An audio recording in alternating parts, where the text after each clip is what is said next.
Pozdravljeni. Ponedeljki po veliki nagradi so ponavadi rezervirani za prispevke, kateri skušajo analizirati, kaj se je pravzaprav dogajalo v posameznem dirkaškem vikendu, in tudi tokrat je tako.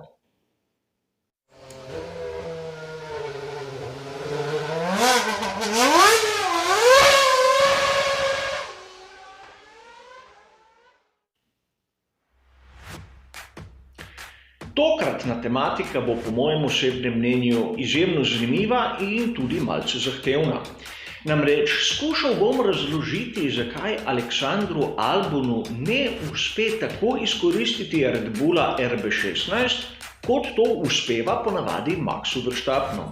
Skušali bomo tudi razumeti, zakaj med samo dirko Max Verstappen ni bil tako briljanten, kot smo ga videli na primer na kvalifikacijah in tudi med prostimi treningi. Ter skušali bomo razumeti, kaj lahko pričakuje stari ali novi moštveni kolega Maxa Verstappena v naslednji sezoni. Seveda, treba je opomniti, da vir informacij, katerega imam, je javno dostopen in izjemno omejen. Rad bi imel kak podatek več, ampak žal nimam boljših virov. Po drugi strani se treba zavedati, da je moje osebno znanje izjemno omejeno. Nisem inženir in čeprav na tistem področju pridobivanja podatkov bi se dalo marsikaj bolje narediti, na strani mojega znanja dvomim.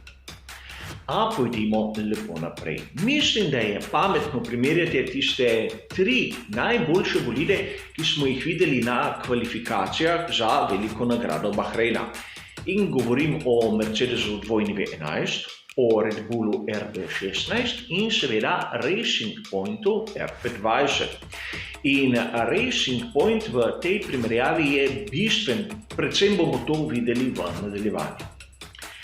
Ukolikor pogledamo tisti standardni graf, kjer je podana samo hitrost določenega bolida na danem delu proge, bomo videli, da ni velikih razlik. Seveda, spremljamo najhitrejši krog v kvalifikacijah Lewisa Hamiltona, Maxa Verstappena in Sergija Pereza, da ne bo pomot. Vidimo, da so mala odstopanja, a bistveno manjša od tistih, na katere smo bili navajeni pri drugih dirkah. In tu v teh majhnih odstopanjih bi rad pokazal samo na nekaj malenkosti. Opazili ste lahko, da je Sergio Perez tisti, ki v ovinkih doseže najnižjo hitrost in na tistih trenutkih tik pred zaviranjih na nekaterih mestih najvišjo. Lahko bi rekli, da Sergio Perez v svoji hitrosti najbolj niha med obema ekstremoma. Po drugi strani imamo Maxa Verstappena, kateri gre skozi ovinke lahko tudi najhitreje, a na koncu ravnin doseže najnižjo končno hitrost, seveda v primerjavi z Hamiltonom in Perezom. A govorimo o res minimalnih razlikah. In seveda, sedaj se lahko vprašamo, kje je celo bistvo tega prispevka, zakaj sploh obdelujemo neko tematiko, če na grafu lahko zasledimo, da bistvenih razlik ni. Če primerjamo tisti graf, ki poleg hitrosti kaže še položaj stopalke za plin, bomo presenečeni. Namreč, podobno kot pri hitrosti, tudi pri stopalki za plin ne vidimo velikih odstopanj. Razen malenkostnih pri Sergiu Perezu, vse, kar bi lahko nekako obravnavali kot običajna odstopanja. A videli smo kar lepo razliko v času na krog, odkot torej izhaja.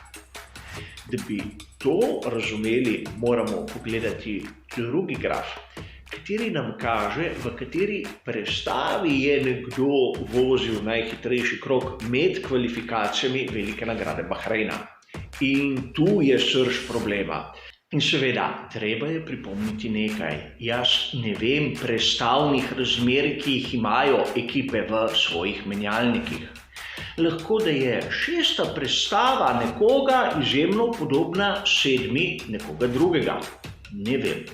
A vseeno, izjemno se mi zdi zanimivo tisto, kar izhaja iz tega grafa. Vidimo lahko, da naprimer Max Verstappen dan po tisti ravnini pred četrtim ovinkom na koncu da prestavo višje od tiste, kateri ste izbrala, tako Perez kot Hamilton. Če pogledamo malce po grafu naprej in pridemo do tistega 8. ovinka, bomo zapazili, da Max Verstappen ima zopet prestavo višje od tiste, ki jo vidimo pri Perezu in Hamiltonu. Zanimivo je pogledati konec kroga, 14. in 15. ovinek. Vidimo, da na vhodu v tisti zadnji del proge ima Verstappen zopet prestavo višje, tako kot Hamilton in Perez. In isto se zgodi v 15. ovinku, na tistem počasnem delu proge, katerega Max Verstappen zvozi v višji prestavi. In seveda spomnimo se onega prejšnjega grafa, položaj plina. V vsakem primeru, kljub temu, da je rabil drugačne prestave, Max Verstappen ni dvignil noge iz stopalke. Lahko si predstavljamo nekaj, če se povzamemo zadevo s tistim prvim grafom, da je Max Verstappen praktično prisiljen peljati skozi ovinke hitreje. Namreč potrebna je kar velika mera senzibilnosti, da vozniku to uspe. Lahko si predstavljamo banalen primer. Verjetno se je marsikomu izmed vas zgodilo, da namesto v drugo prestavo je dal v četrto. Napaka, začetniška napaka, ki se lahko zgodi nekomu, kateri pri prestavljanju z klasičnim ročnim menjalnikom ni vešč položaja druge in četrte prestave. In vsakomur je jasno, da v višji prestavi pogon ne pomaga vozniku speljati skozi ovinek.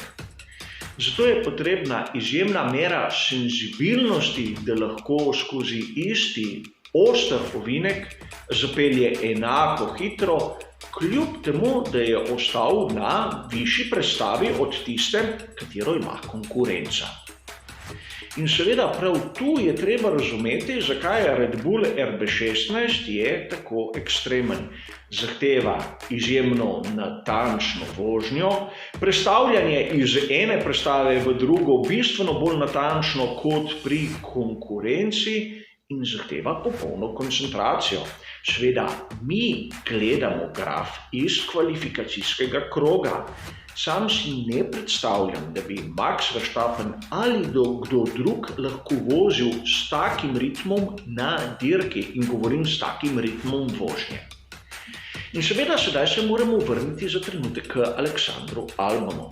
Namreč vsakemu je tudi jasno, da ukolikor vozi v višji prestavi skozi ovinek, je večja verjetnost, da mu bo šlo vozilo praktično naravnost, ukolikor bo vstopil prehitro.